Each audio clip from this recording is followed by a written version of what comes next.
Hi there, everybody. Rick Bray from the Plick team at Broomtown Gabosies. And in this video, we wanted to show you how to get any cloud recordings that you have in Zoom and get them somewhere else for your audience. Maybe the focus of this one is going to be putting them in Google Drive or maybe putting them in a learning management system, something like Schoology. So how do we do that? Well, it starts off, I right now have logged into the web portal, the web page for Zoom using my account, and that's where you want to start as well. And the first thing I'll notice is on the left-hand side, there is a tab for recordings.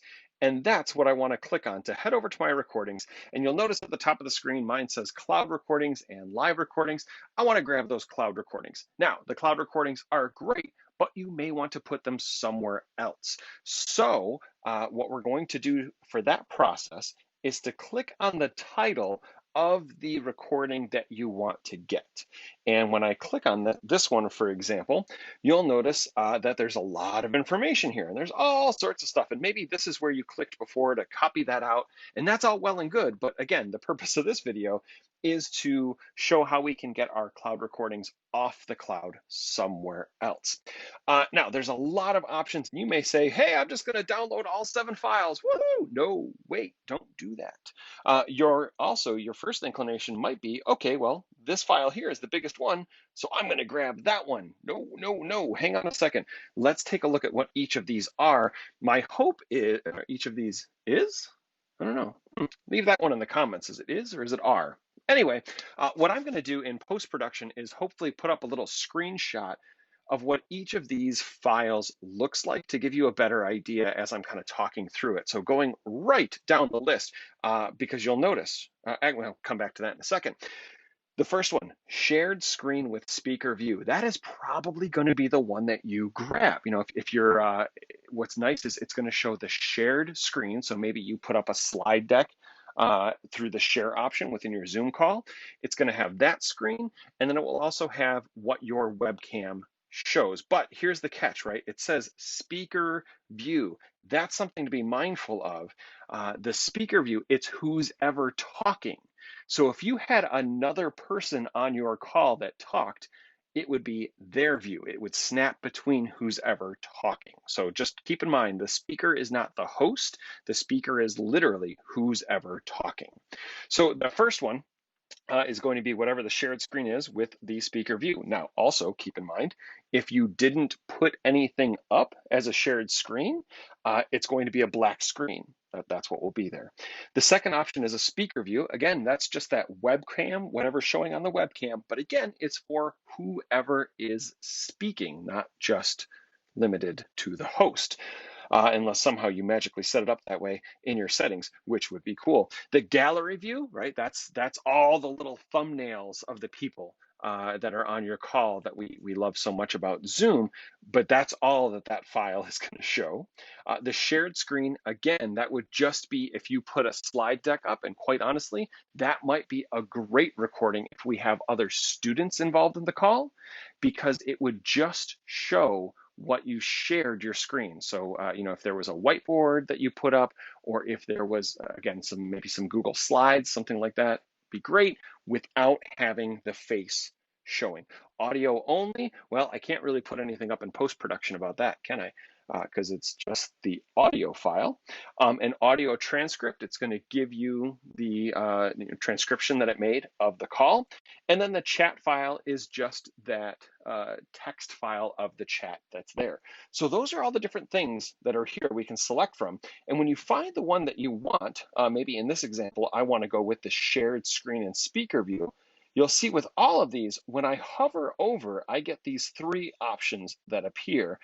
The leftmost one is your download option. It's going to let you download that file. The middle one is a link. We don't necessarily want to do this for this purposes of this video because we're trying to get it off of the Zoom cloud, and then we could trash the file. So I'll take this first one and say I want to download it. And because I'm using the Chrome web browser, you'll notice down in the bottom, it is downloading that file for me. If you're using a different browser, it's going to go somewhere else. It's just I know what I'm about to do next works with the Google browser in this case. So I am now downloading that video file. I want to take it over and put it in Google Drive. So I'm going to open a new tab and head over to my Google Drive space. And maybe there's a specific folder that I want to put that in or something to that effect. And we'll just pretend that it's this one that says BOCES stuff. I can see that my file is all done downloading because it no longer says it's downloading and it flashed, all that good stuff. So I can click and drag and boop, upload it right to that folder. Now, if you're using a different browser, you may need to say like new file upload and then go find that file. So make sure you know where you're saving it if that's the case. What I'm going to do is pause here for just a second and let this keep uploading, and then we'll catch back up when it's done uploading. Well, if you know anything about me, I could have just kept talking because it didn't take that much longer. But when I go into this file, if I go down and find that file right here that I'm looking for, this is the MP4 file. So it may take a little while if you're using Google Drive, for example, to make this rendered so that it can be viewed. What I mean is if I double click on it right now, it's going to say, we're processing the video. So we just got to give it a little more time. But when it's all said and done, you can click these three little dots and you'll have a couple options. I can say share the video.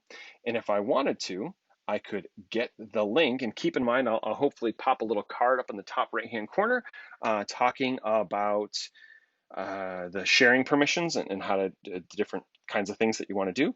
But I'm going to say that, anyone with the link, actually it's a mood video now because they changed the way it looks, but anyone with the link can view it. I'm going to say done.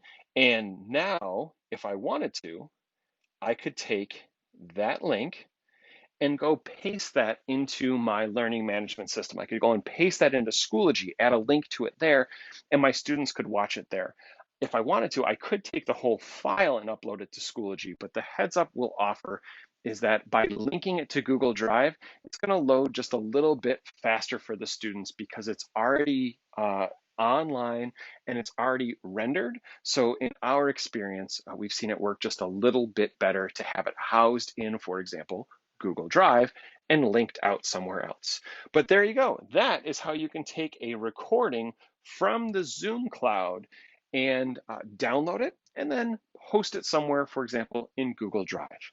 If you have any questions on this or anything else EdTech related, by all means, please feel free to drop me an email at rbray@btboces.org. If you found this video helpful, please feel free to give it a thumbs up, and you're always welcome to subscribe to this channel to get updates and notifications when new content is posted. Thank you so much for watching, and we'll see you next time.